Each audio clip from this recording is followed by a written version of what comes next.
こんにちは、村雲です。今回の動画では、先日、レクサスより発売開始された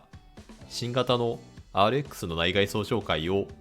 グレード選びの注意点も踏まえて紹介していきます。それではご覧ください。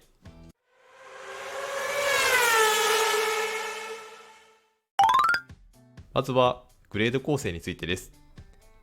今回の RX のグレード一覧はご覧の通りとなっており、特徴としてはベースグレードが設定されていないことが挙げられます。結果として装備に不足感はなく、非常に充実したものとなっていますが、結果的に車両本体価格が最低でも664万円からと高額になってしまっています。また、後ほど紹介しますが、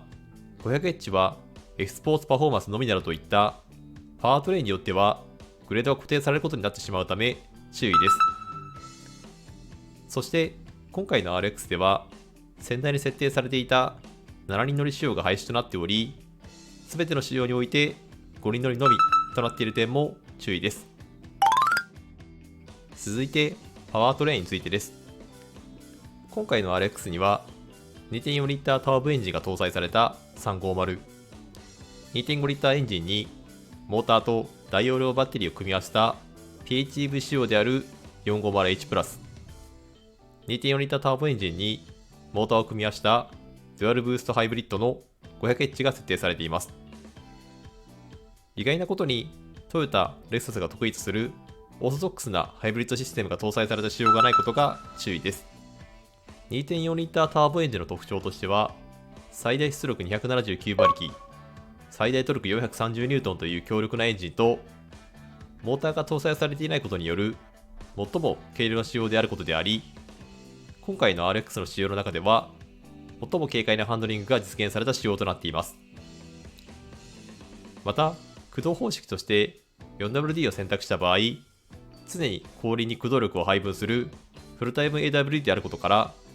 悪路や雪道などにおいて最も安心感の高い仕様であることが予想できます。2.5 リッター PHEV は 2.5 リッターハイブリッドシステムに大容量のバッテリーを組み合わせることで、外部からの充電を可能とした PHEV システムとなっており、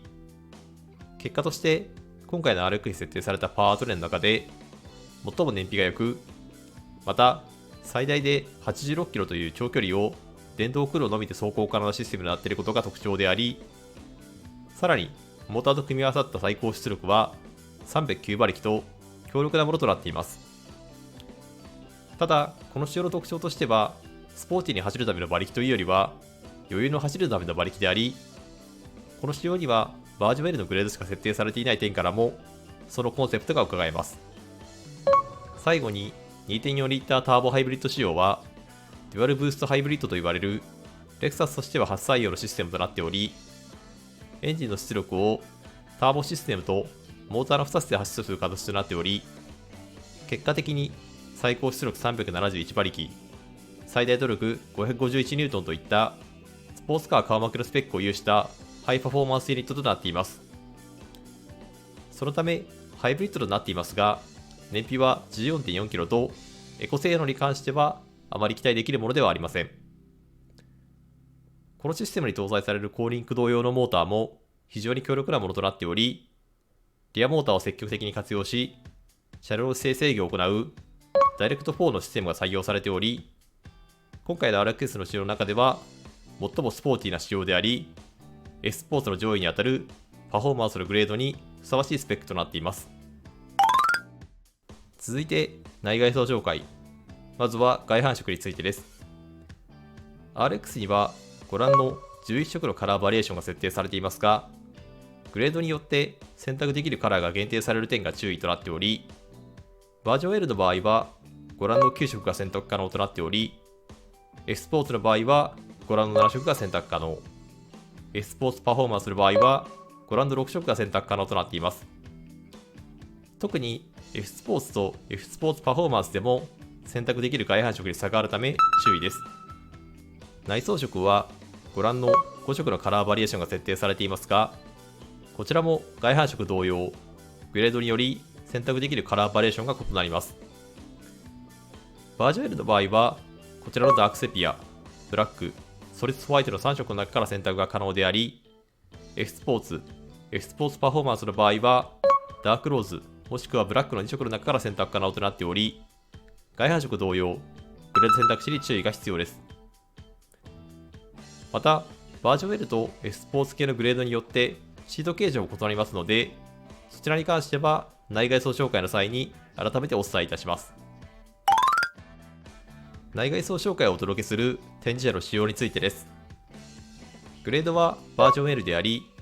パワートレーンは 2.5 リッターエンジンとモーターを組み合わせた PHEV が搭載された 450H プラスとなっており、駆動方式は 4WD、外反色が新色のソニックカッパー、内装色がダークセピアとなっていました。外観紹介、まずはフロントフェイスからです。今回の RX の外観上の最も大きな変化点は、ご覧の通りスピンドルグリルの変更であり、グリルがフロントフェイスの下半分までにとどまっており、これまでのスピンドル形状から台形の形状となっていることが挙げられます。これはスピンドルボディと呼ばれるレクサスの新しいデザイン言語となっており、スピンドル形状をボディ全体で表現するものとなっており、フロントのスピンドルから始まった形状とボンネットでつながり、そのままサイドのシルエットまで形成するデザインとなっています。結果的にフロントノーズの形状がよりシャープとなっており、NX のスピンドルグリルと異なる伸びやかなシルエットが形成されています。グリル内の仕立てとしてはブロック形状となっており、その他部位についてもバージョン L ということで、ブト層素地の部位は存在せず、高い質感が担保されています。フロントフェイスのグレードごとの違いとしては、ご覧の通りとなっており、S スポーツパフォーマンスでは、グリル内の仕立てがメッシュケースとなっていることで、そのグレードのコンセプトにふさわしいスポーティーな仕立てとなっています。ライトユニットとしては、シャープのデイライトが埋め込まれた3眼 LED のライトユニットとなっており、こちらに関しては、今回の RX ではベースグレードが存在しないため、すべてのグレードで対向車や歩行者の防減機能を備えたアダプティブハイビーム機能を備えたものとなっています。改めてフロントフェイスを斜めから見ると、ボンネットに入ったラインが非常にシャープであり、他メーカーにない個性あるデザインとなっています。ただ私的にはまだこの台形のグリル形状には違和感が残っており、例えば RG に設定されているようなバイトーンカラーを採用することで、徐々にこのグリル形状への移行を実施してほしかったところです。サイドに回り込んできました。RX のボディサイズは全長 4890mm、全幅 1920mm、全高 1700mm、ホイールベースが 2850mm となっており、全長は変わらず全幅がプラス 25mm、全高がマイナス 10mm、ホイールベースがプラス 60mm となっています。全幅が 1900mm を超えたかなり大型 SUV であることに加えて、ホイールベースも延長されたことで、取り回しとしてはより難しい車であると言えます。ただ、RX500H に関しては、その運動性能をより発揮するため、ハンドル操作によってリアのタイヤも切ることができるリア操舵の機能が搭載されており、結果としてその他のグレードの最小回転半径 5.9m を下回る 5.5m の最小回転半径となっています。取り回しに難を感じる方には、最もスポーティーな 500H が向いているかもしれない点が面白いです。サイドのデザインとしては、最近のレクサスのデザインに共通した比較的サイドのラインを減らしたデザインとなっており、下部からリアタイヤ付近に向かって駆け上がるラインと、フロントのスピンドルグリルからスタートしたラインがサイド上部に入っており、それらがリアのフェンダー付近でなくなることで、斜めから見た際のリアのフェンダーの盛り上がりを強調するデザインとなっています。また C ピラーの処理に関しては先代 RX から受け継いだものとなっており、 C ピラーをブラックアウトさせることで伸びやかなシルエットを強調するための処理が行われています。今回の RX ではホイールアーチがグレードによらずボディ同色となっており、このことからも RX に関してはより都会派の SUV であることを主張しています。ルーフに関しては後席上縁の頭の頂点からなだらかに立ち下がったシルエットとなっており、 C ピラーの処理とフロントからのデザインのつながりによって非常に伸びやかなシルエットが形成されています。グレードごとのデザインの違いとしては、S スポーツ、S スポーツパフォーマンスに関しては、ドアミラーがブラックとなることが特徴となっています。ホイールデザインはこのようになっており、こちらはバージョン L 専用のデザインであり、サイズは 235-50R、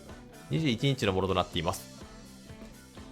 RX にはそれ以外にこちらのホイールが用意されており、サイズに関して全て共有となっていますが、各グレード専用のホイールが設定されているため注意が必要となります。また S スポーツ系のグレードのみオレンジのブレーキキャリカムを選択することができ、足回りのワンポイントプラススポーティー感を演出することができます。リアに回り込んできました。リアのデザインの特徴としては、一文字のテールランプであり、こちらも弟分である NX ではなく EV である RG と共通性を持った造形となっており、非常にシャープなデザインとなっています。斜めから見るとリアのフェンダーと連動性が持たされたデザインとなっていることで、重厚感を非常に感じるデザインとなっていることがよくわかります。マフラーは完全に隠されたデザインとなっており、S スポーツ、S スポーツパフォーマンスの場合、メッシュケージのパーツが追加されますが、マフラーの処理は共通となっており、パフォーマンスなどでは4本出しマフラーなので、よりスポーティー感を強調したりしてもいいのかなと思いました。テールランプサイドの処理も非常にきめ細やかなものとなっており、細かな LG 型のライトがいくつも配置された質感高いものとなっています。また RX のリアデザインのスッキリ感に寄与するものとして、リアワイパーの処理が挙げられます。ご覧の通り、リアワイパーはハイマウントストップランプの裏側に隠されているため、リアガラスのなだらかに傾斜するシルエットを邪魔するものがなく、非常にスッキリしたものとなっています。結構コストがかかってしまうものかと思いますが、クーペ SUV と言われる車両には、ぜひ積極的に採用してほしい装備ですね。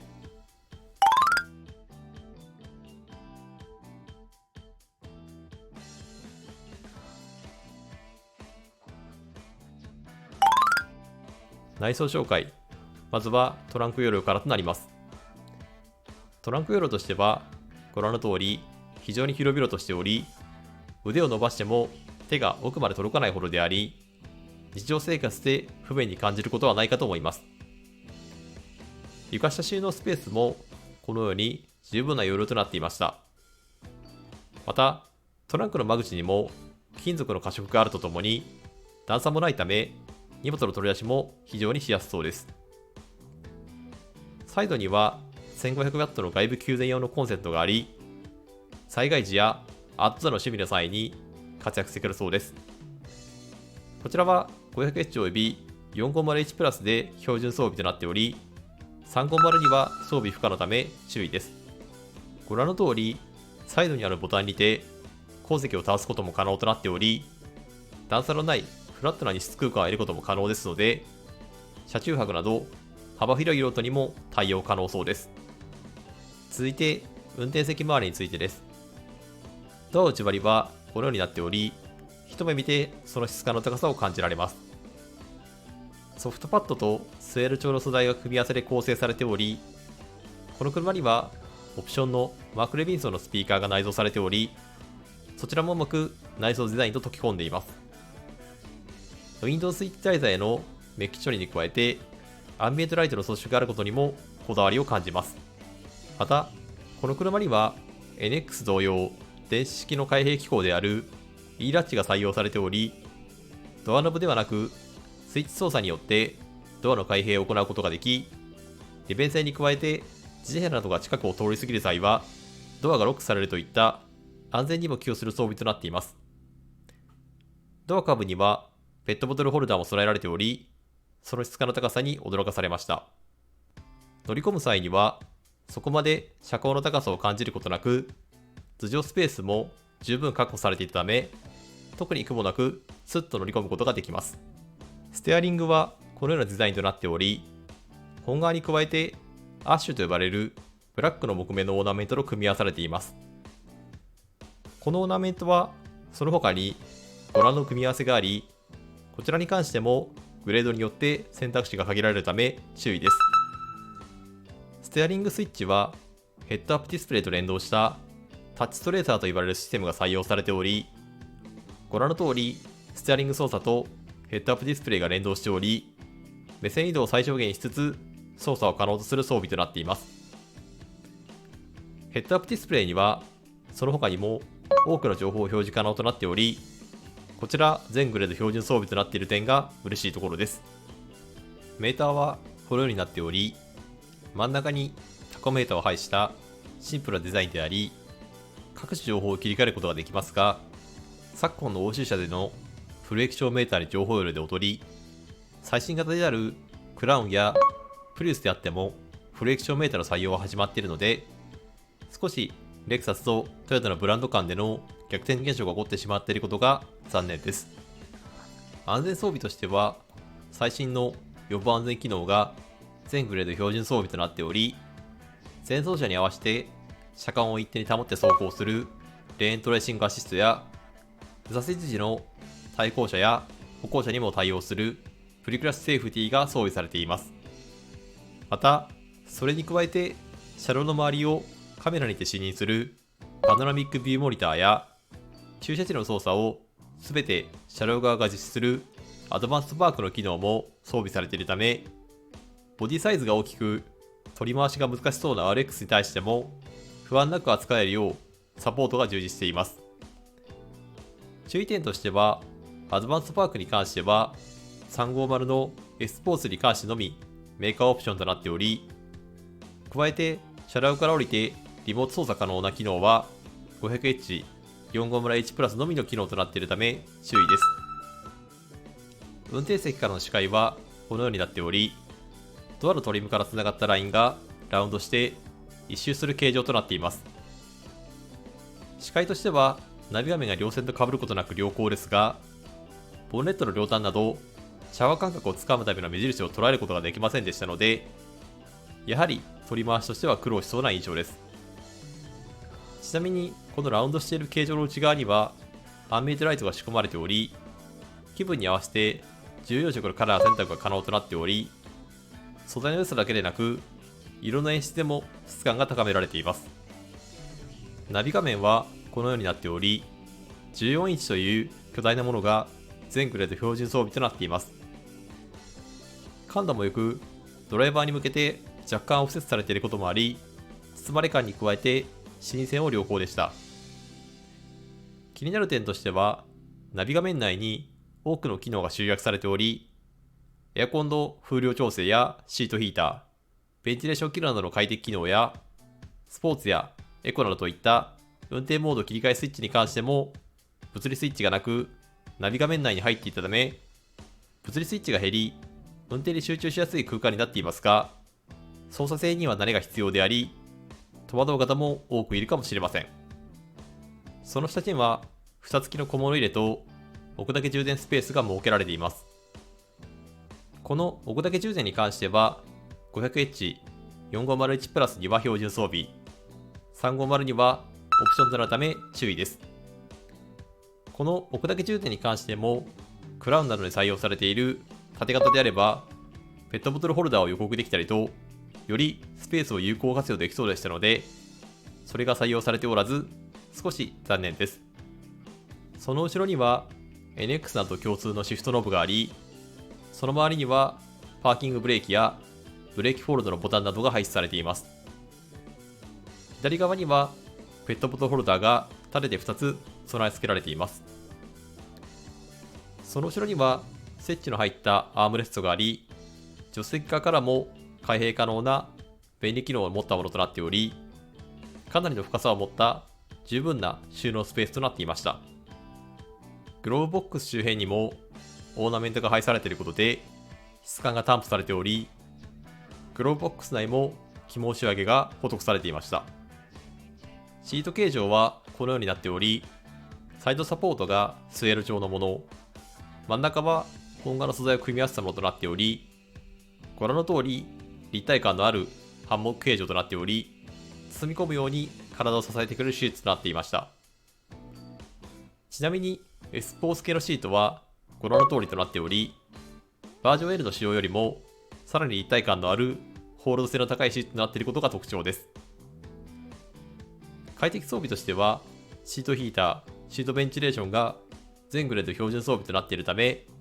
機能性に関しても好きなしのシートとなっています。続いて、後席の質感についてです。後席のドア内張りはこのようになっており、前席同様の質感が担保されていました。異なる素材の組み合わせによる質感の高さに加えて、アンビエントライトによる演出、E ラッチが装備されていることによる予防安全装備を備えた機能性も兼ね備えています。乗り込む際も後席実用スペースは確保されていたため、特別腰をかがめて乗り込む必要はなく、乗り込みもしやすい印象でした。